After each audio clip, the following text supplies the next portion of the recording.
You need winners? Let the Sports Advisor show you how to make money. General Manager Al DeMarco, a former sports reporter and contributor on Fox Sports, MSNBC, and Comcast Sports TV, brings over 25 years of handicapping experience to the table. CEO Steve Budin, the author of Bets, Drugs, and Rock and Roll, is the man responsible for creating the sports betting industry. Together, they are the Sports Advisors, your number one source for winners. Week number 2 of the NFL season is upon us, and I got to tell you, Steve, the one thing that I've always told gamblers and handicappers alike, you've got to have selective memory when it comes to this business. You've got to be able to put what happened in the past, whether positive or negative, in the past and leave it there. I know personally myself, I was rolling high last Thursday night. I was the only guy at the Sports Advisors to have the Buffalo Bills. And I mean, I was on the right side of that game, no ifs, ands, or buts. But then on Sunday, well, I had my butt handed to me. I had the Philadelphia Eagles. I was feeling good. Fourth quarter, I'm up by double digits. And then I got backdoored. And that's the only nice thing I can say about the Detroit Lions is they scored 14 unanswered points and got me. And then on Monday night, listen, I was on the wrong side of that game. I thought Seattle was going to get crushed, but Denver just couldn't get the job done. And, of course, total transparency, as we always talk about, I have no problem saying that I lost 2 straight games, but you've got to be able to put the past in the past. And I think that's one lesson that every gambler has to take away from week number 1. Oh, absolutely. The biggest mistakes that gamblers make heading into week 2 is either overconfidence from getting lucky in week 1 or under or a lack of confidence because things didn't go their way and they took some tough beats. I think it's got to be business as usual. I think an even keel is always the best way for gamblers. When gamblers are acting out of emotion or handicappers are picking out of emotion, the bookmakers clean up. And I think that reigns true. It is a marathon, not a sprint. We're lucky to be here in week 2 after a long summer without football. We got to make it last, and we got to make our move at the right time. You know, and I've always said, you know, exactly what you said, maintaining that even keel. You can't show any emotion. Nobody likes to lose money, but at the same time, handicappers and gamblers alike, when they get too high, that is a big problem as well. You don't allow the highs and the lows to come into your handicapping the next day. Yesterday doesn't count.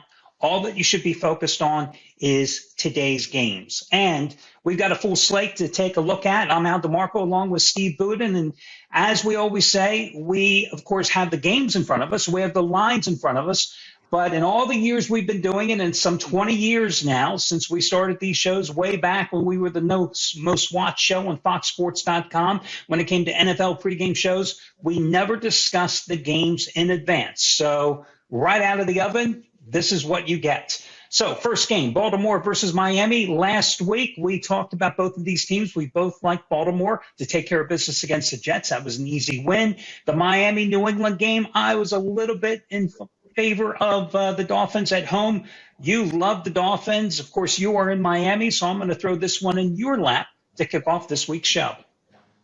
All right, so if you talk to Miami fans all week, Al, they're all singing the praises of their team right there. Ripe with optimism, and rightly so. I mean, I don't think they played as perfect as Dolphin Denny thinks they played, but they did look good, and they did win big against a New England team that truthfully is not nearly as good as these Baltimore Ravens, right? So the Dolphins did impress me defensively. It's going to take some time for Tua and the Dolphin offense to figure out how to get Tyreek Hill totally involved and up to speed, and when they do, I think he'll be a bona fide offensive weapon like one they haven't had in a long time. I was also impressed with the Ravens D, albeit it was versus a Jets team that probably could have used some Viagra. Look, Baltimore head coach John Harbaugh, 11-3 in home openers. I think he probably gets the win here, but I like the Dolphins to cover the spread. I think it's going to be a defensive battle. I'm going with Miami plus the points on the road. This is definitely one of the more tougher games on this Sunday slate, and there are a slew of tough games to handicap. You know, I don't think you can take much away from the Ravens' victory against the Jets, 24-9, but again, it was the Jets, it was Joe Flacco, and not much to really say about that game. I will say this, Miami had a very easy time of it against a New England secondary that isn't much. They're going to go against a much better secondary. So I don't think that Tyreek Hill and Jalen Waddle are going to find the openings quite as easy against this veteran Baltimore secondary this time around. I also think that Lamar Jackson is going to be a little bit more of a handful than Mac Jones was, playing behind an offensive line that had some issues. And the key here to me is whether or not Baltimore is able to get its ground game going. They did not run the ball well at all against the Jets last week, and that was kind of surprising. It's going to be a very difficult game. I don't know which way to go. And I always say there's no problem being a handicapper and saying you're sometimes just not sure. This is one of those games, as a fan, I would rather watch. If you forced me to bet it, I would go the other way. I would actually take Baltimore down. Perhaps the way to look at this game, however, is another angle. Maybe the total, 44.5 points. Looking for this one to be a low-scoring game. But again, I kind of lean a little bit towards Baltimore, but there's so many more better games on this Sunday card, and I think the next one might be one of them. We just talked about the Jets and how pathetic they were. Well, now they are on the road at Cleveland. The Browns are a 6-point favorite. You, the former New Yorker, I will once again throw this. I know it's embarrassing to admit that at one time you were probably a Jets fan, but back in those days, Joe Namath was probably the quarterback. Yeah, look, I said, Al, last week that the defense of the Jets was much improved, and they showed it. I also said last week that they still sucked, and they showed that too. They got no help from their offense at all. This week, it's a new challenge for them. Last week, they faced the dynamic, ultra-athletic quarterback Lamar Jackson. Now they're going to face a ground and pound running game with Nick Chubb doing his best Jim Brown for the Browns. And when it comes to betting against the Jets, most gamblers are going to be doing their best James Brown and saying, I feel good. However, not so fast. 6 points is a lot of points to give this Browns team, playing without Deshaun Watson. They haven't covered in 5 straight as a chalk. That's dating back to the middle of last year. So don't Baker Act me. Don't call me crazy, but I'm going to go with those Jets here, plus the points on the road. What concerns me with the Browns, they were up last week at Charlotte, 20-3 entering the fourth quarter, and they needed a 58-yard field goal as time expired in order to win that game. 26-24 did not come close, of course, to covering the spread. The Jets, they're going with Joe Flacco again. Need I say more? You look at the numbers last week. I don't even understand the Jets' game plan. Going in against Baltimore with that defense, you would think that they'd want to run the ball because you've got Joe Flacco, who I think is 73 years old back there. He has absolutely no mobility in the pocket any longer. He's playing behind a rebuilt, revamped, reshuffled, whatever reword you want to use, but it's a rerun. He has no offensive line protection. So they have him back there. They call 62 pass plays out of 79 total offensive plays in the game. It's just mind-blowing to me. And Flacco goes 37 for 59, 307 yards. Well, that's fine and dandy, but he was sacked 3 times. He was hit 11 times. He was pressured 10 times, according to Next Gen Stats. And that was by the Ravens. And I think it's fair to say that the Browns' defense is better in terms of getting to the quarterback and putting pressure on them than the Ravens are. The Jets were 2 for 14 on third downs. I just don't see how Cleveland doesn't get to Flacco in this game. That's why Jets fans here, we're recording this Wednesday morning, earlier in the week, weren't clamoring for Mike White to be the starting quarterback in this particular spot. And I think you've got the key here. They being the Browns, last week they ran the ball efficiently 39 times for 217 yards at 5.6 yards per carry.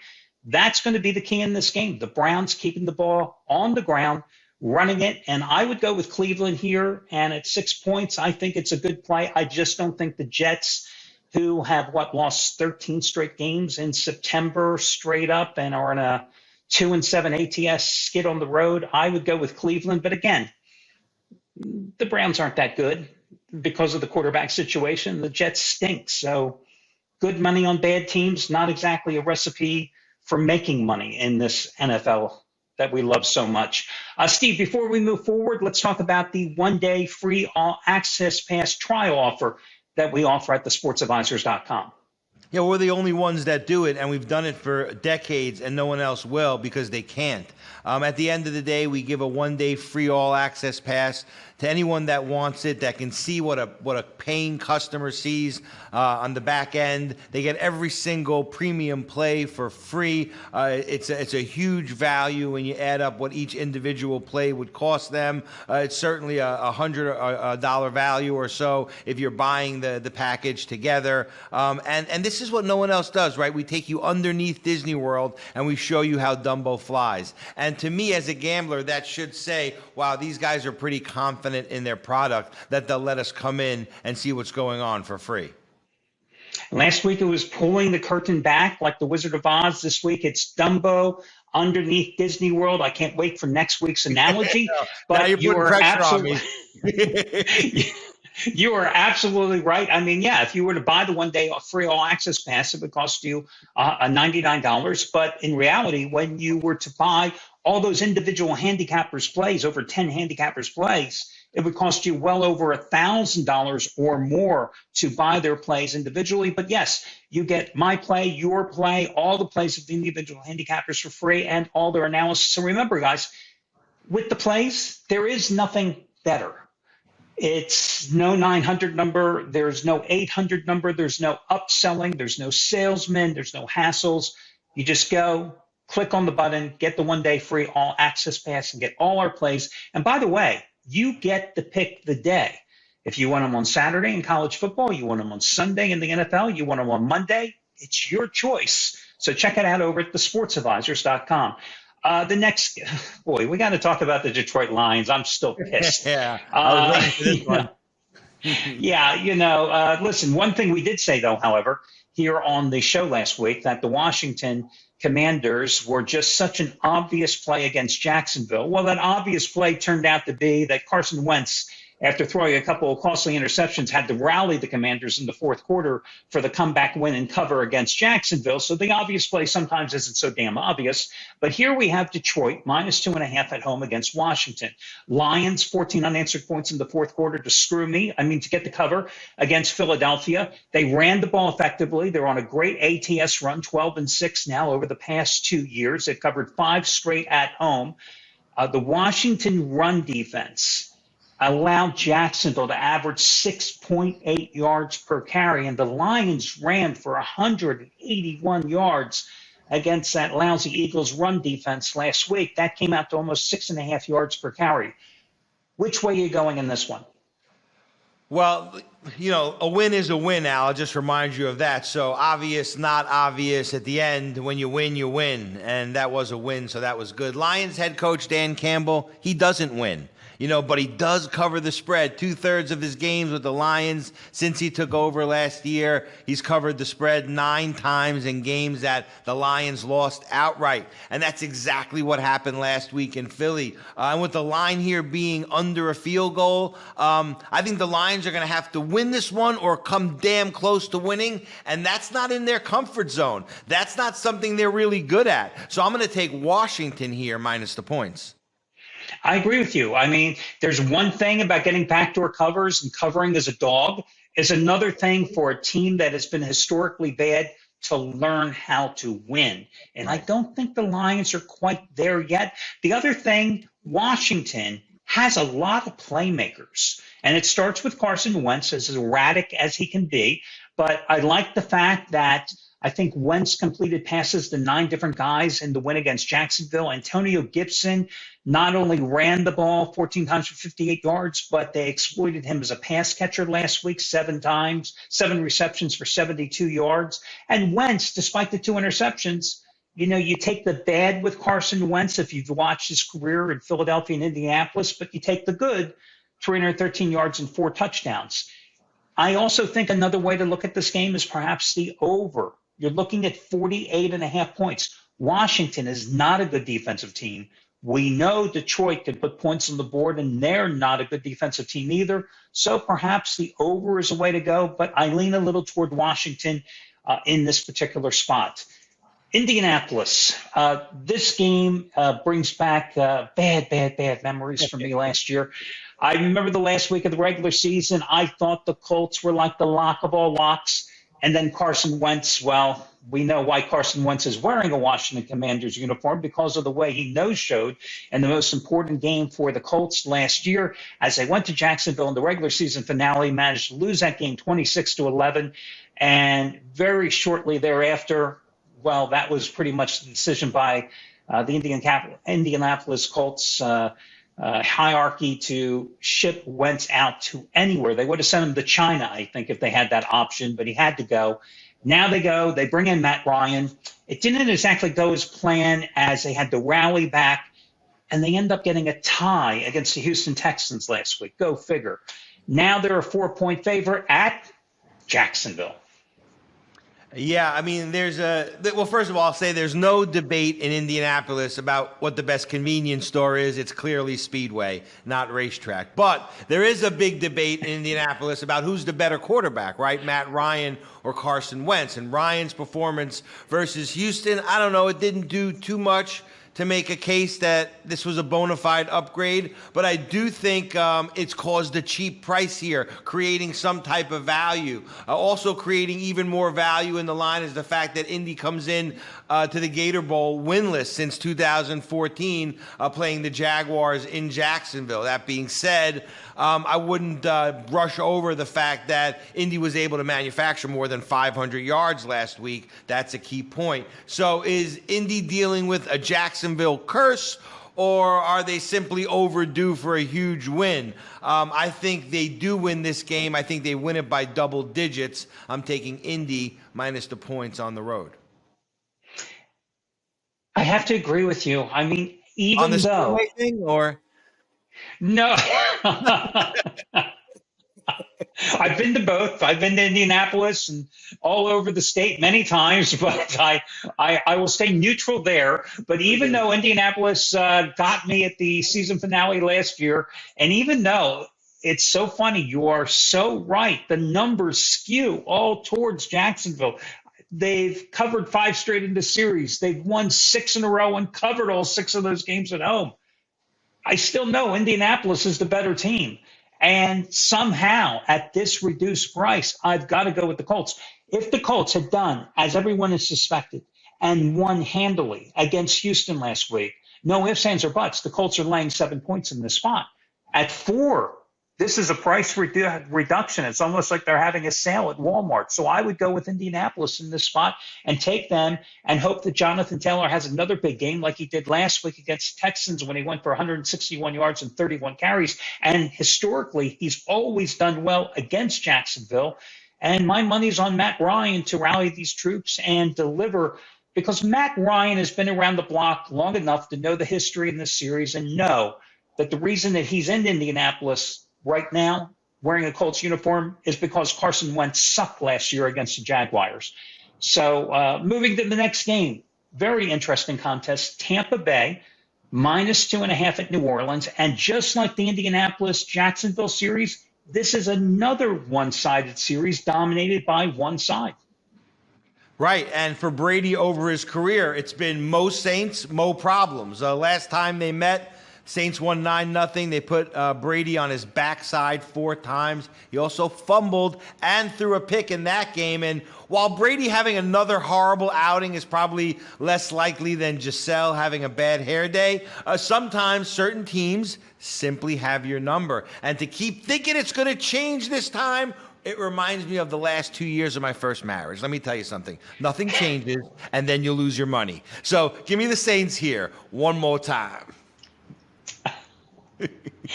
I don't even know where to follow that up. I will say, however, that yes, you are right. The Saints have won and covered 7 consecutive regular season meetings in this series. And as you said, they swept the season series a year ago. The Bucs, I will say, I watched that Sunday night game. We were split. I like the Bucs. You like the Cowboys in that game. They won the game, but they were not impressive. And it was really because Dallas was so damn pathetic that Tampa Bay was able to win the game. They have offensive line problems. Brady did not look particularly sharp, but that's what happens when you take 11 days off in the middle of training camp and hardly play. Leonard Fournette was outstanding with 127 yards on 21 carries. I was impressed, however, with how New Orleans rallied from 16 down in the fourth quarter to win 27-26 at Atlanta. One little bit of word of caution, because I do like New Orleans here, is that you've got to be able to check up on the status of Alvin Kamara, who did suffer some type of rib injury that affected him in week number 1, although Dennis Allen, the head coach, says that he doesn't expect him to miss the game. As of Tuesday night, he said that. Will it affect his workload? Will it affect his practice schedule going in here? Because they just got Michael Thomas back. You know, having Winston healthy, having Thomas, but you need Alvin Kamara as well. That's the holy trinity for the Saints. But I like New Orleans in this particular spot, because when those three are healthy, the Saints are a very, very good team. The New York Giants, a 2.5-point favorite. They went for it all, and they got rewarded for a gutsy play call at the end of the game at Tennessee, and walked off as a road underdog, winning outright against the Titans last week in Nashville. Now they're a 2.5-point favorite at home against Carolina. What do you think about this one? And they're the talk of the town in New York right now, which hasn't been for a long time. Look, from the looks of it, Barkley's back, right? 194 total yards against the Titans. Giants fans rightfully have a reason for some hope. Meanwhile, on the other side of the field, Carolina fans, I don't know that they can be so impressed with Baker Mayfield. In fact, headed into the fourth quarter last week, he looked more like a butcher than a baker to me. He did show some fight, and I will say that, and I'll give him that. But the Giants beat this team 25-3 last year. And if you remember last year's version of the Giants, man, that's hard to imagine. This line to me is way off. I'm taking the Giants here minus the points. You touched on Barkley. He had 164 yards on 18 carries in the victory at Tennessee. And Tennessee has a pretty darn good run defense. The Panthers last week against Cleveland, I mentioned earlier how the Browns ran so successfully.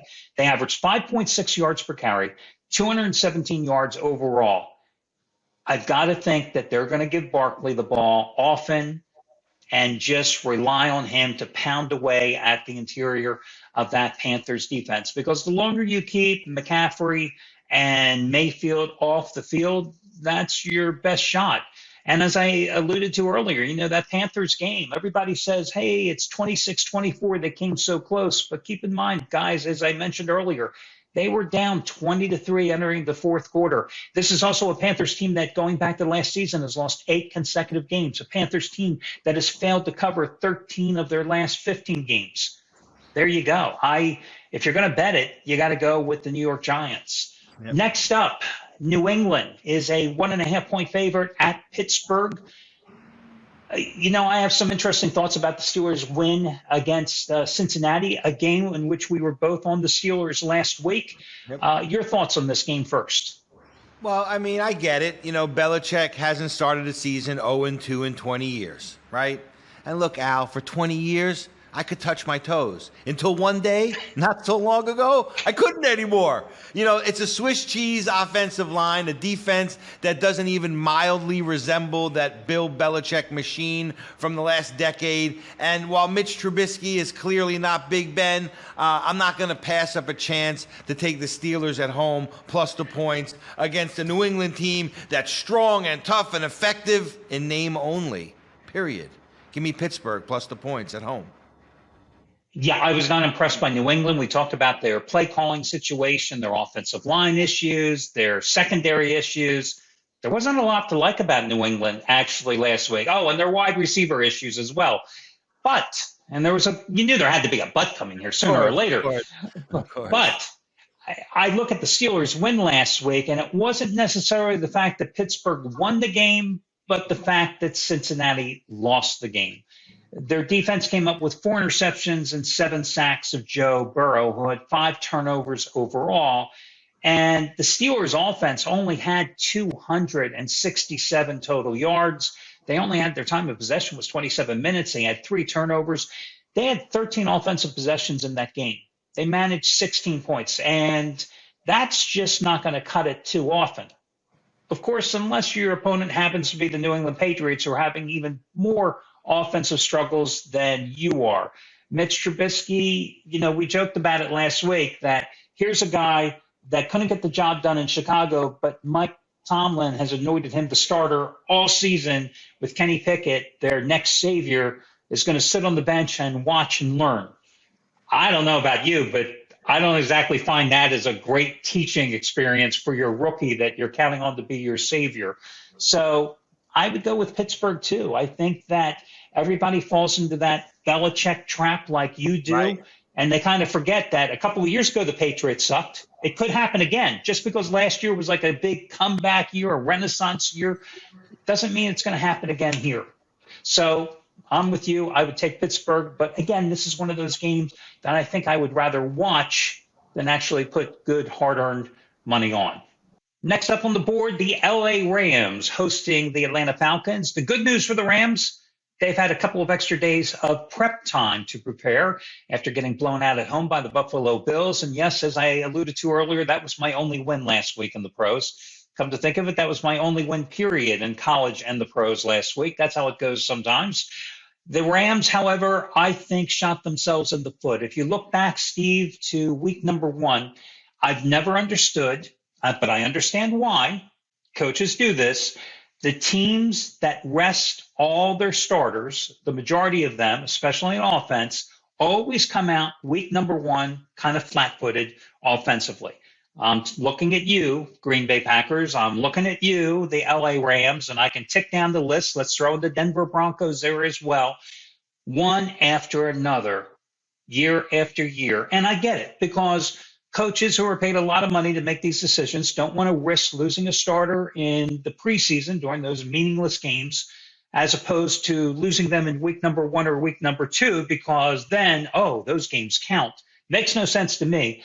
But they come out, they don't play well offensively in the week 1 games. And then, of course, in week 14, 15, 16, when they need desperately to win a game in order to make the postseason, nobody remembers how poorly they played in week number 1. And it hit the Rams last Thursday night.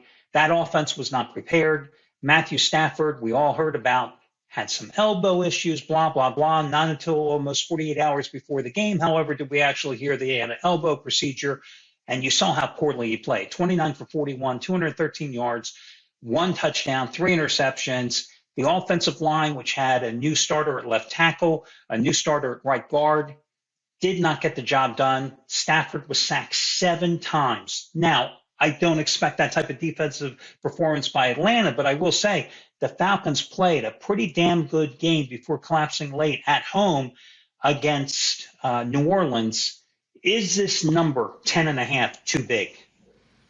Well, I think it is, Al. The Bills just bitch slapped the Rams harder than Puffy bitch slapped Drake outside a Live nightclub in Miami back in 2014. And while most gamblers will double down on the Rams to bounce back, the only thing the Ram fans are going to love after this game, and I'll quote Drake, is their bed and their mama.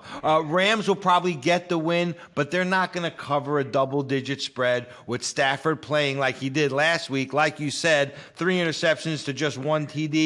And looking only to the star wide receiver, Cooper Kupp. He didn't spread the ball around. He's going to have to do that. Until Stafford wakes up and finds a larger selection of targets, I think the Rams team is doomed. Give me Atlanta plus the points.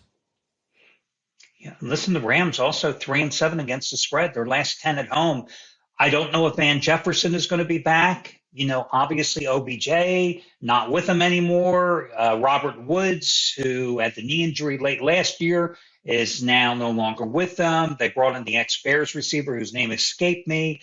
But it was the Cooper Kupp show or nobody else for Thursday night. That Rams offense, as I said, just was not in sync, and it cost them 10.5 points. I can't play them. I would have to take Atlanta too and just take a shot if I was interested in this game. Another game that I would just simply pass.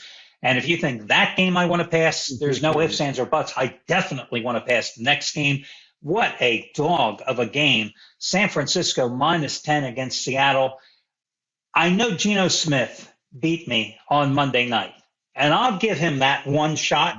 But Geno Smith is not going to beat me too many times. but this is another one of those quirky little series, just like the Saints against the Bucks. Just one of those series where one side simply dominates the other, and the Seahawks seemingly always have San Francisco's number. Yeah, well, you say pass, right? I say puff, puff, pass, because I know weed is legal in Seattle and weed is legal in San Francisco. But who the hell made this line, Al? Cheech and Chong? I mean, really, what is it about the 49ers loss to Chicago last week that makes gamblers confident that they're going to beat Seattle by more than a touchdown? I know it was raining. I mean, but come on. Niner quarterback Trey Lance played like he belonged on the side of a milk carton. He was simply missing in action, not to mention the key injuries, a dozen penalties for 99 yards. I mean, it was ugly.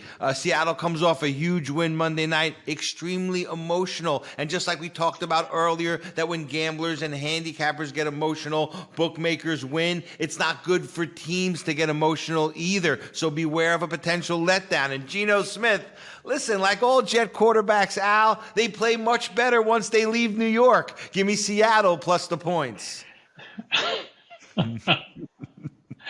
Off the milk carton. That's a classic. I might like that one better than the last 2 years of your marriage with your wife. Stick around, Al. It's a long season. It's a long season. we may have to sample the wife one. I hope she doesn't watch this, but we may have to sample the wife one and just put that and reframe that one and play that back here and there throughout the season. She didn't watch when we were married. She's not watching now. There you go. I don't know what to make of San Francisco other than, well, boy, the 49ers really were bad. A lot of people will say, oh, it was the rain. Yeah, they played in torrential downpour. It wasn't like the NFL never saw the rain before at Soldier Field. How you blow a double-digit lead and let the Bears score 17 unanswered points when the Bears quarterback, Justin Field, was just awful.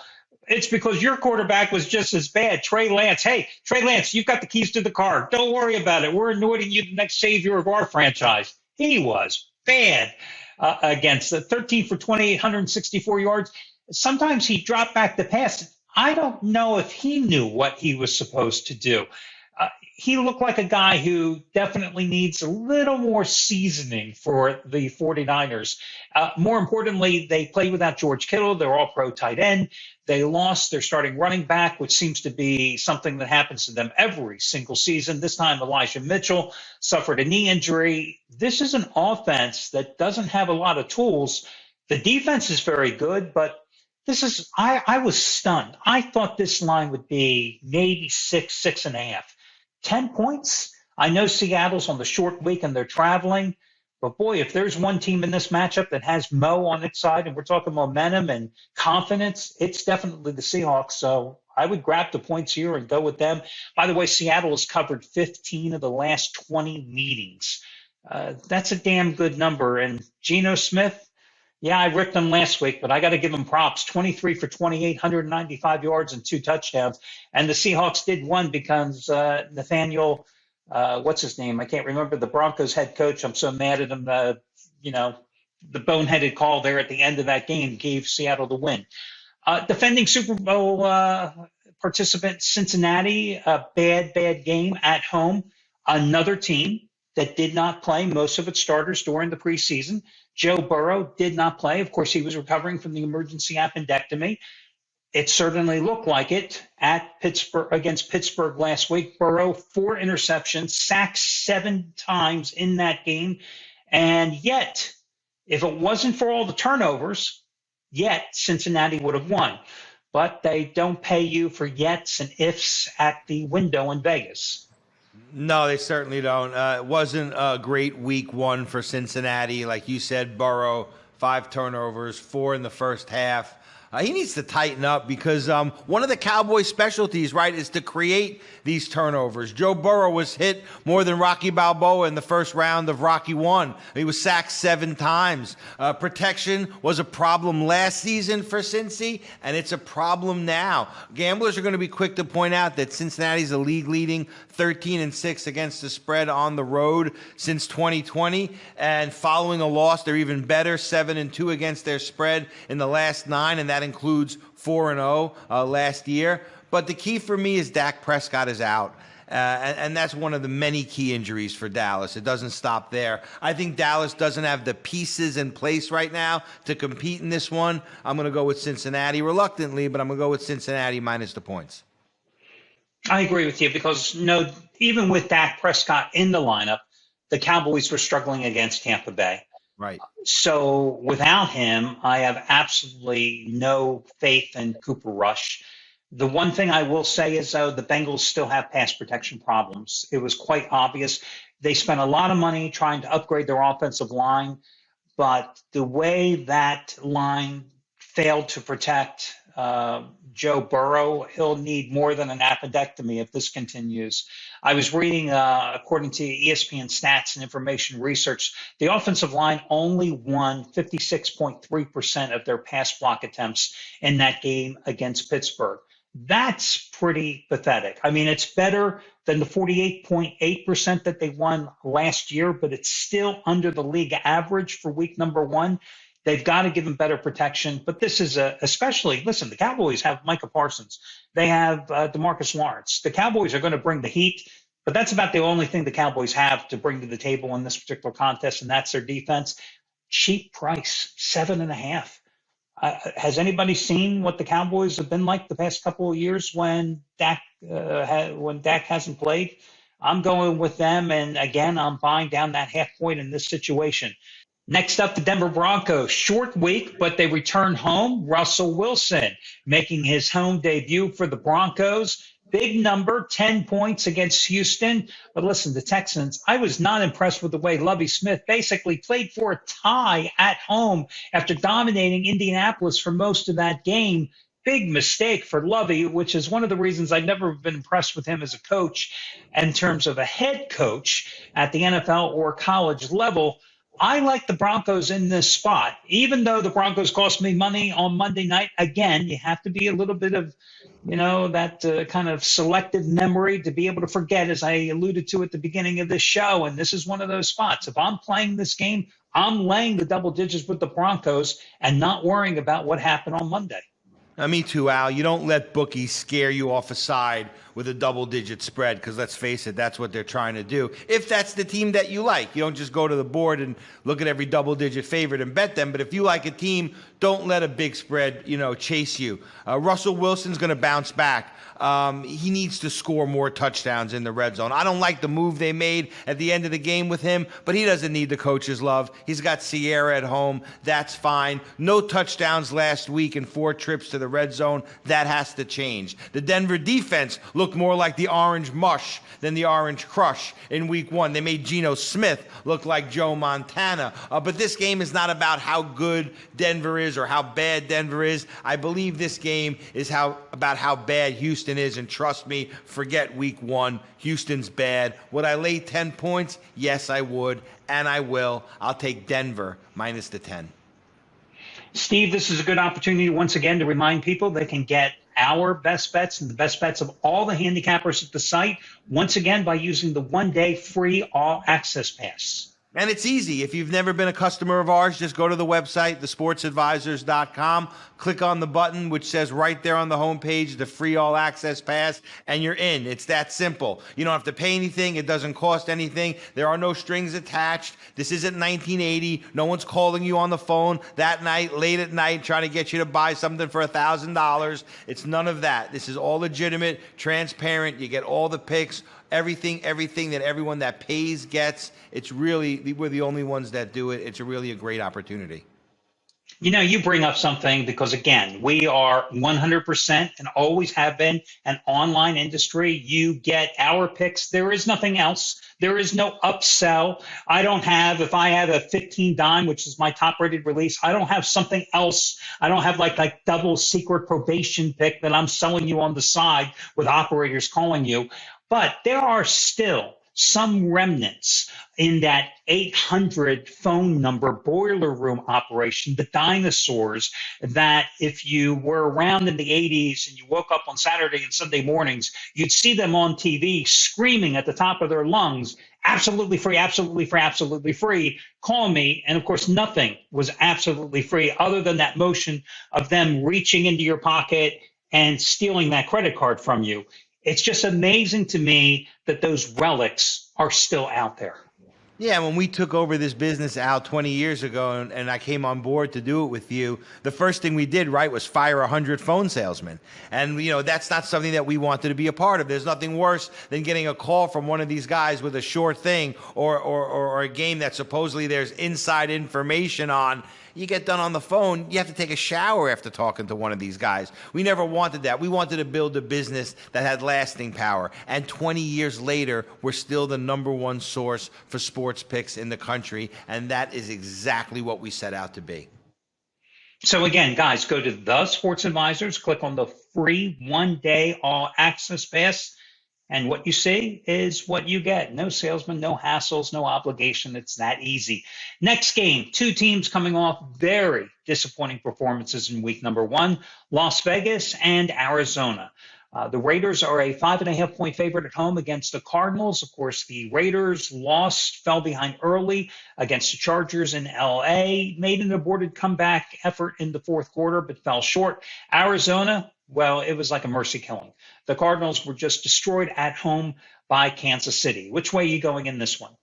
Both of these teams lost last week, like you said, Al, and neither one of them can really afford to go 0-2 on the season. Arizona ran into something last week that just doesn't exist in Las Vegas, and that's Patrick Mahomes. And meanwhile, last week, Las Vegas quarterback Derek Carr threw 3 interceptions, was sacked 5 times, and obviously that didn't help their cause. Arizona covered 8 of 9 last year on the road. Raiders are just 2 in their last 6. Just 2 and 6 of their last 8 as home favorites in the regular season. So there's no reason to get complicated here. Just bet Arizona. Okay, I'm totally on the other side here. I think Las Vegas is the way to go in their home opener. I looked at Arizona. I didn't like Arizona last week because I thought the injuries would come back to haunt them. Non-injury, you've got DeAndre Hopkins, who is suspended the first 6 games of the season. But the injuries, last week, one of the receivers, Rondale Moore, wasn't available. J.J. Watt wasn't out. Their pass rush was non-existent. Of course, that's because they let Chandler Jones, their top rusher, go. Didn't pursue him in free agency, and now he's wearing the silver and black. This is a team that Arizona, I'm speaking of, is weak at the cornerback position, weak on the defensive line position in terms of generating any type of pass rush. They have a lot of question marks. You aren't going to run into a potent offense like you had with the Chiefs and Patrick Mahomes. But at the same point, I think that Las Vegas is going to be able to put up a lot of points on you with Derek Carr throwing to Devontae Adams and Darren Waller, I think they had 14 catches for well over 240 yards last week against the Chargers. And that's the type of game I think this is going to be in this spot. I like the Raiders minus the 5.5 points here, coming off the 4-0 preseason where they did play some starters, did get them some action.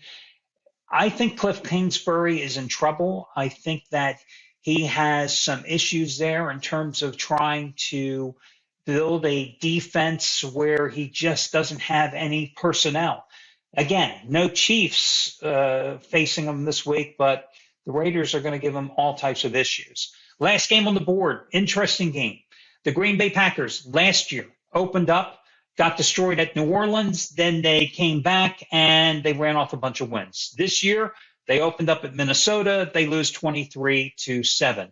Do they come back and do it once more and run off a bunch of wins, starting with the game against the Bears, in which they are a 10-point favorite in their home opener at Lambeau? Another double-digit favorite, Al, that requires a level head, to determine if it's a value or if it's overpriced. This rivalry dates back 101 years. Last season, Green Bay quarterback Aaron Rodgers yelled at the crowd that he owns the Bears. And he does. He really does. And, you say it on the site all the time. It ain't bragging if you back it up. And Rodgers has certainly backed it up. Men lie, women lie, but numbers never lie. Green Bay has won 21 of the last 24 against the Bears, 18-6 versus the spread. That goes back to 2008. More numbers? Fine. Past 8 seasons, Touchdown interception ratio against Chicago, 40-2. Those are some good numbers, Al. So will Rodgers bounce back from the loss last week? He always does. I mean, he's 6-0 against the spread after their last 6 regular season losses. He's got an average win margin of 15 points in those games. If you believe in Chicago after last week, fine. You deserve them. I'll lay the big wood with the Pack. One more number for you. The Packers have covered 14 straight games coming off a regular season loss. Clearly, the Packers, though, have a lot of issues. You know, when you are paying your quarterback such a big number, well, then you have a problem paying a lot of the other guys on the team. That's why Devontae Adams is in Las Vegas this Sunday.